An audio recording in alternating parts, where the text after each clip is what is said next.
Ah, la lignée humaine, une évolution quelque peu buissonnante et non linéaire, où les espèces du genre Homo et même antérieures se développent, voire se côtoient, puis disparaissent pour laisser place à d'autres. C'est une espèce de fouillis que les chercheurs essayent toujours de mettre au clair, tant les nouvelles découvertes apportent de nouveaux éléments année après année.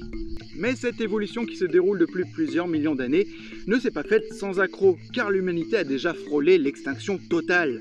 Alors c'est parti pour parler du moment où l'humanité a failli disparaître.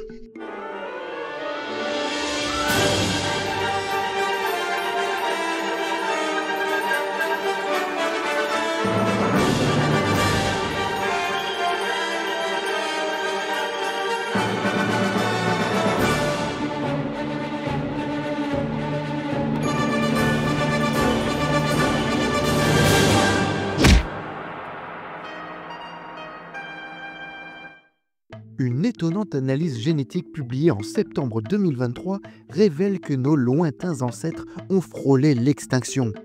En effet, il y a environ 900 000 ans, bien avant notre espèce Homo sapiens, les fossiles de nos ancêtres homininés, par exemple Homo erectus, s'effondrent en quantité découverte.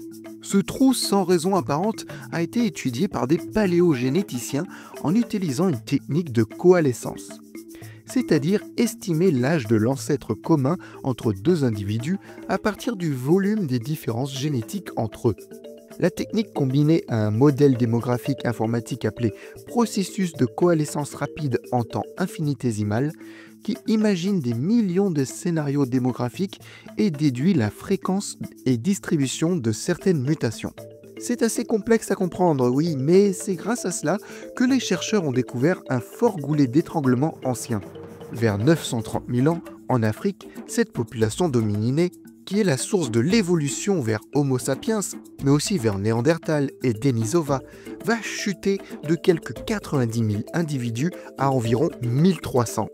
Ce goulot d'étranglement, découvert il y a 7 ans, a d'abord été pris pour une erreur avant d'être vérifié. Cette minuscule population au bord de l'extinction n'aurait pas été ponctuelle, mais serait restée ainsi sur le fil du rasoir pendant près de 117 000 ans. Que s'est-il passé ? Une partie de la population serait-elle subitement devenue stérile ? Le début d'une ère glaciaire il y a environ 1 million d'années en serait-elle la cause ? On n'en sait vraiment rien. Au bout d'un peu plus de 100 000 ans de ce goulot, la population repart lentement à la hausse jusqu'aux alentours de 27 000 individus. Mais il ne faut pas oublier que tout cela est issu d'un modèle. Les chiffres ne sont pas strictement à prendre au pied de la lettre. Qui plus est, il est possible qu'absolument tous les individus de l'espèce d'alors n'aient pas frôlé l'extinction. Une barrière écologique a pu fragmenter la population, rendant plus difficile l'échange de gènes entre deux groupes, alors que l'un, justement, fonçait vers ce goulot d'étranglement. Des résultats à nuancer donc, mais que l'on peut rapprocher à une autre caractéristique génétique de la lignée humaine récente. En effet, si les primates et leurs descendants ont 48 chromosomes, Homo sapiens tout comme Néandertal et Denisova n'en ont que 46.